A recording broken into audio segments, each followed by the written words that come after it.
Well, good morning. It's it's. I think it's strange that sometimes we view going to church as something that we kind of like. We kind of drag ourselves out of bed. And do I need to go or do I not? And then I don't know if it ever happened to you, but when you come and you get with your church family, and we have the praise team here and our tech team making it sound good and look good, and it's such a blessing. And God starts kind of speaking to you, speaking into your heart, speaking into your soul. After just being, in the world for the whole week, it's such a blessing.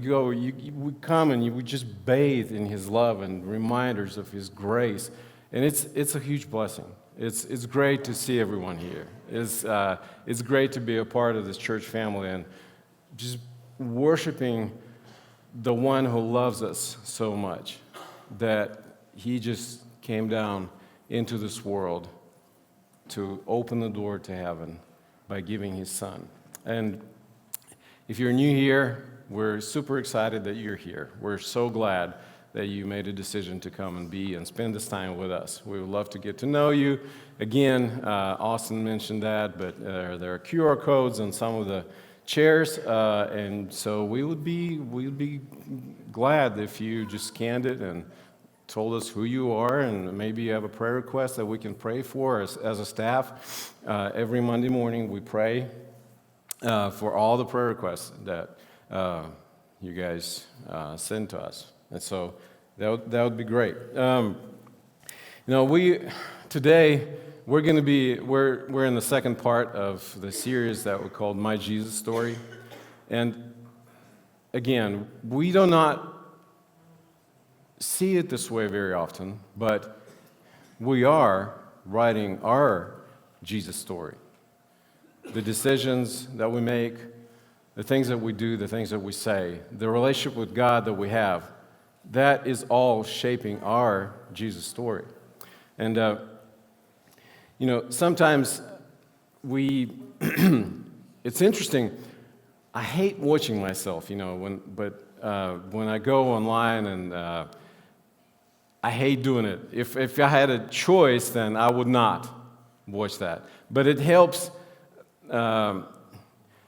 Some of the things, if you want to change some things and just take care of some mistakes, that's the best way to do it.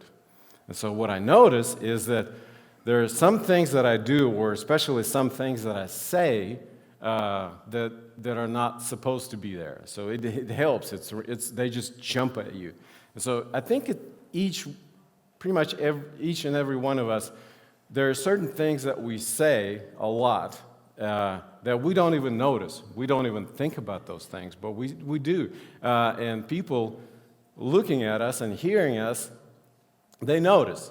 One of the things that Bud often says, we'd be just talking about things or doing something, and he'd look at me and is like, "Do you think you can make a sermon out of this?" He says that a lot, And to be honest, no, I cannot make a sermon out of everything. I'm not that good. But Jesus was very good about that. When I look at Jesus and His disciples, I think they had to stay alert and aware all the time, because all those spiritual principles and truths and lessons, they could come out of nowhere, anytime. Remember, he'd be talking to His disciples, and he would say, "Look at the birds. They don't sow or reap, but God still takes care of them." Or he would say, somebody asked him a question, and he goes, "Well, show me the coin. Whose image is on the coin?" And then he would make a spiritual lesson or tell people the spiritual truth from that. Or he would say, I don't know, when he was teaching, I don't know if he saw a farmer who was planting seeds, but he'd just say, the farmer went out to plant the seeds, and then he would make a story and make an eternal and a spiritual principle out of that, turn that into a sermon, into a lesson, into the lesson. And so today's passage, I think it's kind of like that. It falls into that type of stories or situations where an unexpected spiritual truth came out of a pretty much routine setting.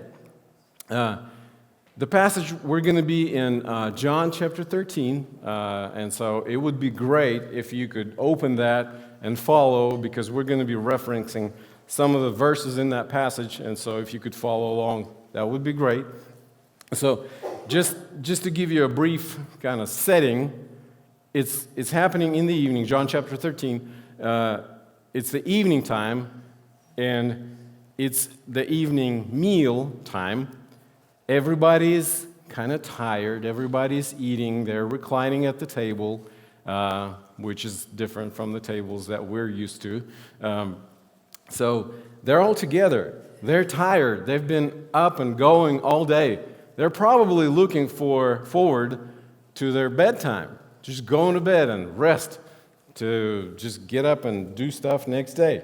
And so this is kind of the setting, that the passage that we're going to be reading, starting in verse 1. This is the situation of the passage, the setting. It was just before the Passover festival. Jesus knew that the hour had come for him to leave this world and to go to the Father. Having loved his own who were in the world, he loved them to the end. The evening meal was in progress, and the devil had already prompted Judas, the son of Simon Iscariot, to betray Jesus. Jesus knew that the Father had put all things under his power, and that he had come from God and he was returning to God. So he got up from the meal, took off his outer clothing, and wrapped a towel around his waist. After that, he poured water into the basin and began to wash his disciples' feet, drying them with the towel that was wrapped around him. He came to Simon Peter, who said to him, "Lord, are you going to wash my feet?" Jesus replied, "You do not realize now what I am doing, but later you will understand." "No," said Peter, "you shall never wash my feet. Jesus answered, "Unless I wash you, you have no part with me." "Then, Lord," Simon Peter replied, "not just my feet, but my hands and my head as well." Jesus answered, "Those who have had a bath need only to wash their feet. Their whole body is clean, and you are clean, though not every one of you." And just put yourself in this situation, okay? We know he's talking about Judas, because the next verse tells us that. But just put yourself in the disciples' shoes. You're there, and Peter and Jesus have a little argument, and Jesus says, "You don't need the whole body to be washed because you had a bath. You only need your feet washed. But not every one of you is clean." And so what would you think? I mean, if you're a disciple, if I'm there, I'm like, he's just saying not everyone is clean. Not everybody had a bath. Like, is this me? Do I, sometimes I just wonder, what they were thinking, what they were doing, how that fell on their ears and what they thought about. But anyway, let's continue. For he knew who was going to betray him, and that was why he said that not everyone was clean. When he had finished washing their feet, he put on his clothes and returned to his place. "Do you understand what I have done for you?" he asked them. "You call me teacher and Lord, and rightly so, for that is what I am. Now that I, your Lord and teacher, have washed your feet, you also should wash one another's feet. I have set an example that you should do as I have done for you. Very truly, I tell you, no servant is greater than his master, nor is a messenger greater than the one who sent him. Now that you know these things, you will be blessed if you do them. It's kind of a long passage. Just like I said, it's the time, the evening meal, and the time in the ministry where it's coming to an end. Jesus already knows his time here is over.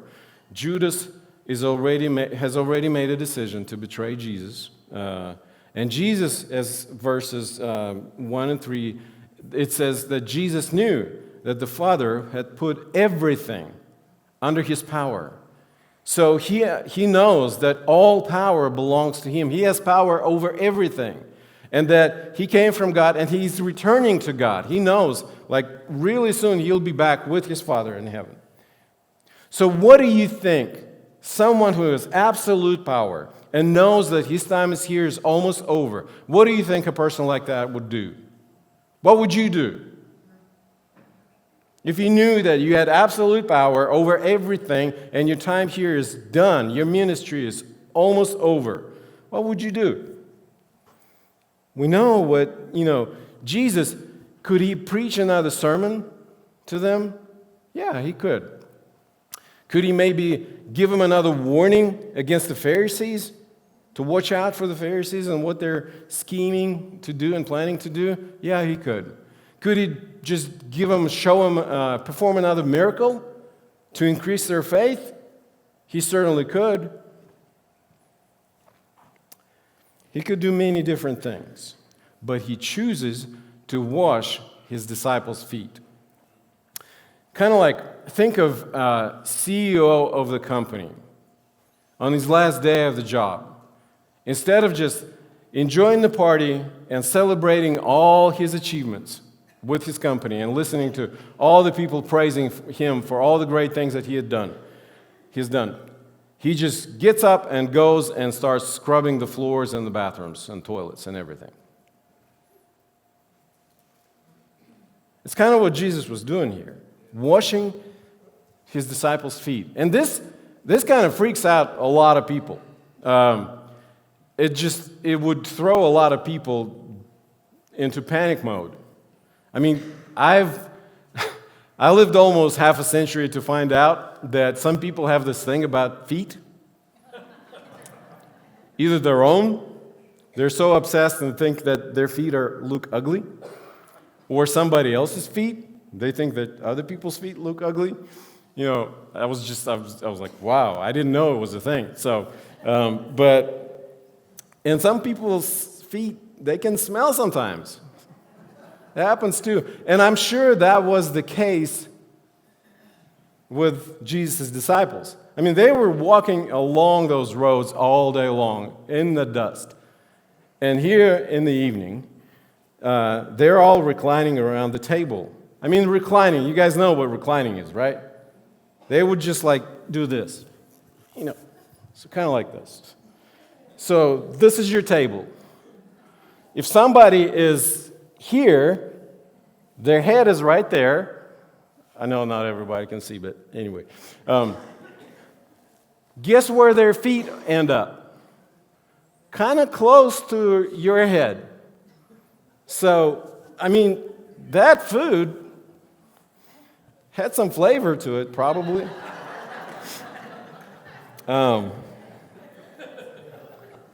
So now they're all reclining around the table. They're dirty and maybe stinky feet. They're close to people's faces. And I mean, I'm not trying to be gross you out, but I'm just stating the facts. It just helps us to understand, to feel the situation. And I'm sure they were not in the rich person's house where they had slaves who would wash people's feet before they would get to the table. And so Jesus gets up in the middle of the meal. He gets water, he gets the towel, and he starts washing his disciples' feet. I can promise you that water was dirty, even after the first disciple. So he starts washing their feet, one after another. And then he gets to Peter, and Peter is always a special guy. I just love him. I mean, I think the Bible would be a lot more boring if Peter was not in there. He's just the guy. He's the entertainment a lot of the times. Sometimes he just spits out the first thing that comes to his mind without him thinking what it could mean. Sometimes it makes sense, sometimes it doesn't, sometimes it's just like, whatever. Sometimes he just goes from one extreme to another. Here in this situation, he goes from like, no way you're going to wash my feet. There's no way you're touching my feet, Jesus. And then he switches from that to like, oh yeah, just not only my feet, wash my hands and my head and, whatever else you want to wash. Just because Jesus tells him that if he doesn't wash his feet, he has no part with him. I mean, Peter, one thing about him, one thing is undeniable, is that he loved Jesus. I mean, it was enough to change his mind, enough for Jesus to say, if I don't wash your feet, then you have no part with me. And then Peter goes, oh yeah, I want to be with you. I want to be a part of you, and whatever you do, I want to be with you, God. I mean, do whatever you need to do. I'm weird. And with all Peter's weaknesses and inconsistencies, one thing is for sure, he loved Jesus. And then after Jesus is done, comes the teaching time. He sits down and he tells them basically, if I, your Lord and teacher, and he doesn't deny that. He's not excusing himself. He's not making an excuse. He's like, it is who I am. You call me Lord and teacher. If I do this for you, then you guys need to do the same for each other. In other words, he says, you guys need to be serving each other. No matter how great you are, no matter how rich you can be, no matter how busy you are, you need to be doing the same thing for each other. And we get the implication. We read this story and we're kind of like, ooh, wait a second. You don't know people in my life. You're telling me I need to serve people that are around me? You don't know these people. And you're right, I don't, except for the people that you go to church with. I don't know other people in your life. But I do know the people whose feet Jesus washed. People like Judas. Can you imagine how it felt for Jesus to be washing Judas's feet, knowing that he already made a decision to betray him, knowing all the thoughts that were in his head, and still washing his feet? Can you imagine what it felt for Jesus to wash Peter's feet, knowing that the next thing he's going to do after Jesus washes his feet is he's going to go and deny him. He'll say, I don't even know who the guy. And the rest of the disciples as well. They all ran away when it got too dangerous. When the guys came to arrest Jesus, they all ran away. Everybody deserted. Jesus knows all that. And he gets on his knees and he washes his disciples' feet. So responding to your objection about me not knowing the people in your life, and I know, I say the same things. I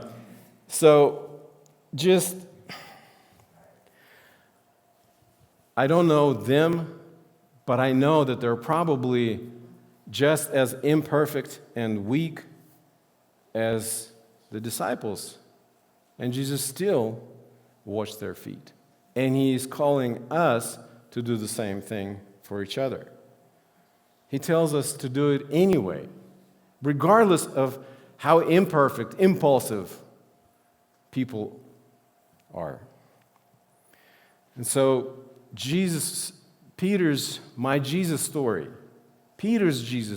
in this situation is this.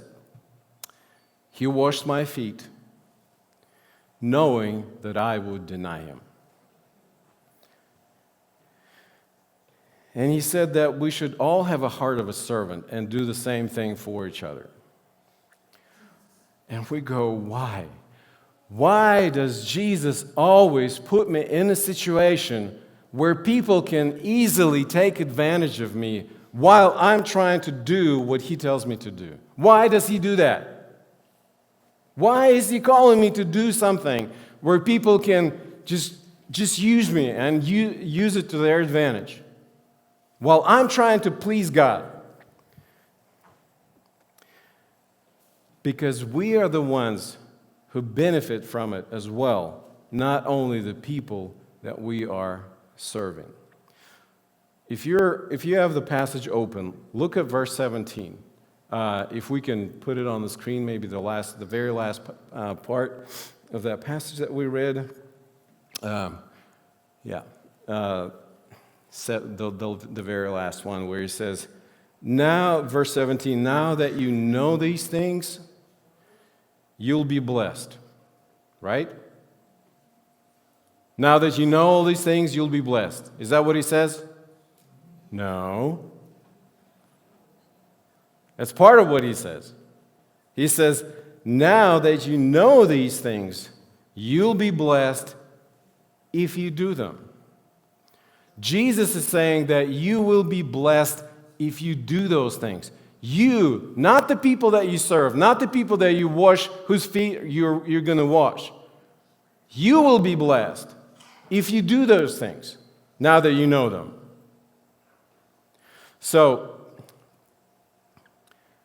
when you serve, you're not only a blessed sir, but you're also a blessed see. I know it's not a word, probably. I just made it up. When we serve, we're not only the blessed sirs, we're also the blessed sees. We're not only the ones who are offering the blessings to people, we're also the ones who are receiving the blessing. We tend to see the blessings differently. We tend to look at the blessings as something that we just ask God, God bless me, God give me this, and then he sends it our way. And we're on the receiving side of the blessings. Jesus, in this passage, he talks about a different kind of blessing. It's the one that we receive through doing something for other people. He says, now that you know these things, you will be blessed if you do it, if you do those things. He's talking about us kind of switching the mode of focusing on ourselves. I mean, that's never going to go away. It's just going to stay there till the end, till the day that we die. We do that most of the time anyway. That's most of our life. We just take care of ourselves and the people that are around us, close, our family. So nothing will ever take that away. Don't need to worry about I'm going to be so selfless that, I'm just going to forget to take care of myself. It's not happening. He's just saying that those blessings are transformational to our heart and the character. Our heart and character. When we serve others, it's a blessing of us becoming getting the heart of Jesus, getting the heart of the servant. It's not a one-directional. When we give the blessing and people receive the blessing, it works the other way as well. We're also blessed through serving other people, and our hearts are being transformed. Jesus is talking about our hearts and character's transformation through service, through serving each other. So when we serve, we're not only the blessed sir, we're also the blessed see. I heard people say, hey, remember I did you a favor, now it's time for you to pay back with a favor and do me a favor? Maybe I'm too naive, but that is not serving, okay? Maybe it's an investment. Maybe it's something like a business type of thing, business deal for you. Even if you didn't think of it this way when you said it, I'm not saying it's bad. I'm not saying you can never do it. I'm just saying just don't call it serving, okay? It's not serving. Serving is doing something for somebody who cannot pay you back. Serving is doing something not to get paid back later. Serving is doing something because this is what love would do. Serving is doing something not expecting anything in return. Serving is doing something for someone who cannot possibly pay you back. That's serving. And we hear this, and we still want to opt out. We're like, thank you very much. I can live without these blessings. This is kind of like, whoo, this is kind of taking it too far. This is too much. I can easily follow Jesus without doing that. But see, what we don't understand and see at the moment is how our servant heart and serving others, how that transforms different areas and relationships in our lives. Because when we understand this and when we serve people, it will transform us and our heart and our character. And you know, people kind of enjoy being around people who serve. They enjoy. It's great to be around somebody who just has this heart of a servant. People enjoy being around people like that. It will also transform our marriages. It does. Do you think your marriage can benefit from you having the heart of a servant? Do you think your marriage is going to become better, more enjoyable, something that you value and treasure? Yeah. It will transform the relationships between parents and children. And children, we have some children in here. Do you want to freak your parents out? Come home and take the trash out without being asked. Or take the vacuum cleaner and vacuum the living room carpet. I mean, clean up your room without your mom or dad just nagging on you. And they'll freak out, I promise you. They'll think the aliens just kidnapped you and planted somebody else in your place that looks just like you. It will transform our relationships, serving without being asked. It will transform our church. It transforms the relationships. It makes, just imagine us growing another step in that area. Because when we serve, we're not only the blessed serves, we're also the blessed sees. We're not only giving and offering the blessings, we're also receiving the blessing. And the blessing is the change and transformation of our heart and character. So Peter's Jesus story today in this passage is, he washed my feet knowing that I will deny him. And he told me to do the same for others. What is our Jesus story going to be? Let's pray.